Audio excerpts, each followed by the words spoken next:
en venir à vous. Vous êtes directeur général d'un GIE informatique qui travaille au profit des unions du groupe Harmonie et d'Harmonie Mutualité. C'est le premier groupe de mutuelle en France? Oui. Aujourd'hui, oui. Alors, présentez-nous donc un petit peu votre maison.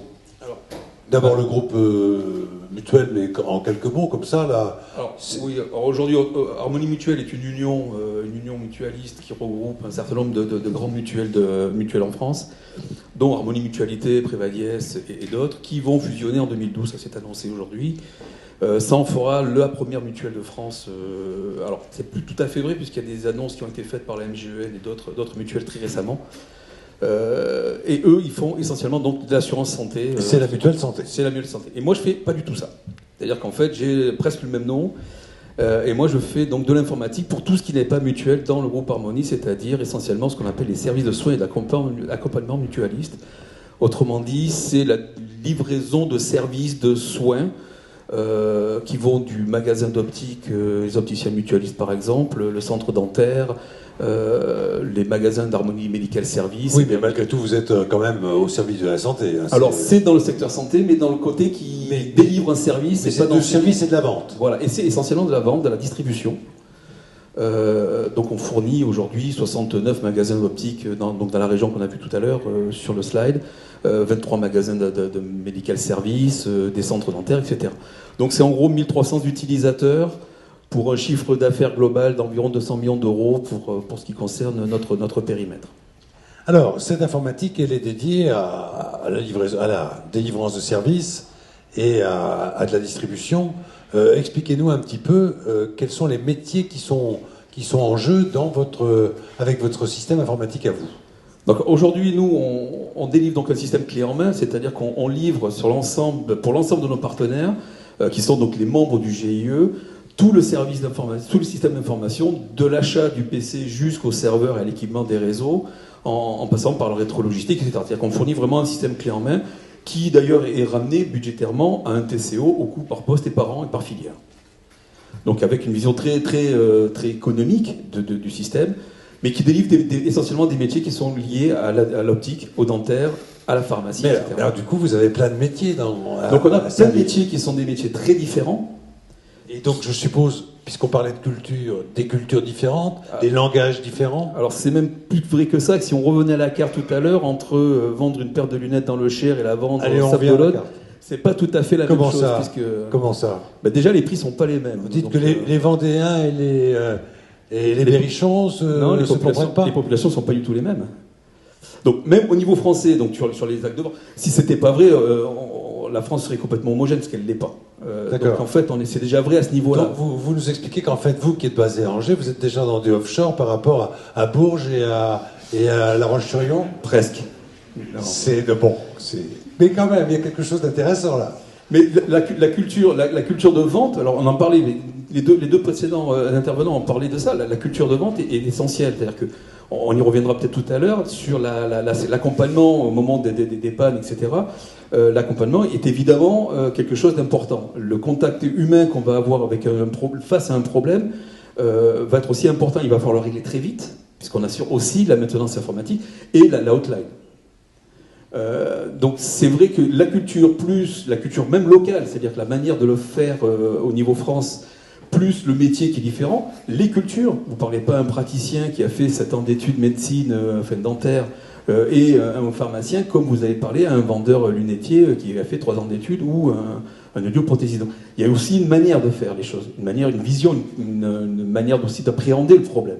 Mais c'est-à-dire qu'il vous faudrait presque des traducteurs à chaque fois? On a en fait, c'est exactement ce qu'on a, c'est que... Un traducteur pour un dentiste, Berrichon, non, différent d'un traducteur pour un dentiste vendéen? Quand même pas, mais entre eux, il y a un certain nombre de règles, on ne va pas rentrer dans le détail des métiers, mais si vous prenez un dentiste par exemple, il ne pratique pas du tout la même manière en fonction de l'endroit où il se trouve et en fonction de l'université à laquelle il sort.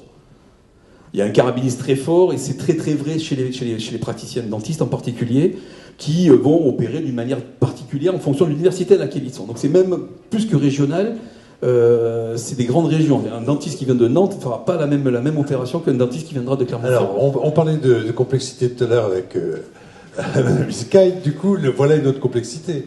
Alors, tout à fait, oui. Comment vous êtes organisé et finalement, puisqu'on parle d'offshore, qu'est-ce que vous avez mis à l'extérieur? Alors, nous, on est né, HIRM a été créé en 2006 sur l'application d'une directive européenne de séparation, alors on ne va pas rentrer dans le détail, de séparation de deux grands pans, l'assurance et le non-assurance dans le monde mutualiste. Parce qu'il y avait une histoire de rentabilité, de coûts, de TVA, etc. Puis d'opacité entre celui qui paye le service et celui qui le vend. Nous, on vend du service et la mutuelle l'achète, en gros, pour faire simple. Donc il y avait une opacité voulue, la directive européenne disait « je comprends plus rien, même en France on comprend rien, si je vous explique vous n'allez pas comprendre ». Donc imaginez un Européen, vous prenez un Belge, c'est terrible. Un Allemand, c'est pareil. Donc en fait, séparation, on a séparé aussi les informatiques. Alors, on a séparé les activités et on a séparé les informatiques. Donc mutuelle d'un côté santé, mutualité française de l'autre, c'est en train d'évoluer. Informatique dédiée à la mutuelle, c'est SIHM, informatique dédiée au service de soins, HIRM, un autre confrère qui travaille uniquement sur le service, sur le département 44 qui s'appelle HSS DSIO, on y reviendra peut-être aussi. Nous, on est parti de rien, puisqu'on a été créé sur... en gros, c'était un peu... Cette séparation-là, c'était nouveau. C'était nouveau parce que simplement, l'informatique est équipée par un seul GIE, et la séparation, c'était un peu la séparation à la rue Blas. Ça, c'est pour Salluste et ça, c'est pour le Roi. Et il a fallu faire une séparation. Donc la partie riche, là où il y a la confiture sur la tartine, est partie avec son informatique et son infra. Et nous, on s'est retrouvés avec pas grand-chose. Donc on a fait appel et on a choisi une solution qui était une d'externalisation totale de notre système d'information. Donc on gardait la partie métier, impossible à transférer, la partie direction, pour ça que je suis là, et puis toute la partie production, c'est-à-dire la production réelle informatique, les serveurs, les applications, la proximité, le réseau, etc., était confiée à des partenaires. Au départ, était confié à un partenaire essentiel qui était Steria, et au fil du temps, la nature aimant pas forcément la non-qualité, on a redispatché un peu tout ça, repris le contrôle sur l'ensemble des tâches, mais malgré tout, les grands pôles restent, et Steria conserve encore aujourd'hui sa partie production. Puisqu'on est là pour parler d'offshore, vous n'allez quand même pas me dire qu'on a mis des hindous derrière des ordinateurs conversant avec nos berrichons et le Vendée de tout à l'heure. Alors ils auraient pu le faire si on avait accepté. Donc en fait, vous êtes venu, vous êtes un résistant. Ouais, un peu. Et le Baba au Rhum, et vous expliquez comment vous avez fonctionné. Monter sur votre bouclier. Petit bonhomme, oui. Petit bonhomme, pardon. Petit bonhomme, oui. Europe, c'est en face. Je suis pas. Assurance Twix. Alors je suis pas tout à fait un Gaulois. Un irrédentiste gaulois. Et complètement perdu dans ce monde-là. L'externalisation était un mal nécessaire parce que de toute façon on n'avait plus rien, il fallait bien le repartir et c'était la meilleure solution à apporter. En tout cas, ça c'est sûr. Recréer ex nihilo une plateforme de production avec tous les pendants, l'assistance utilisateur, la proximité, donc l'intervention sur site, avec une zone, vous avez vu, entre Saint-Amand-Moron et Noirmoutier, il y a quand même un petit peu de chemin. Donc évidemment, c'était la meilleure solution, en tout cas à cette époque-là. Steria qui nous accompagne sur deux sujets essentiels. Steria, c'est votre prestataire? C'est le prestataire essentiel. C'est l'équivalent du Nilog dans le monde, pour faire simple. D'accord, tout le monde connaît. Logica, pardon, je reste encore vieux, moi, vieux, créé à peu près à la même époque. Donc c'était un mal nécessaire.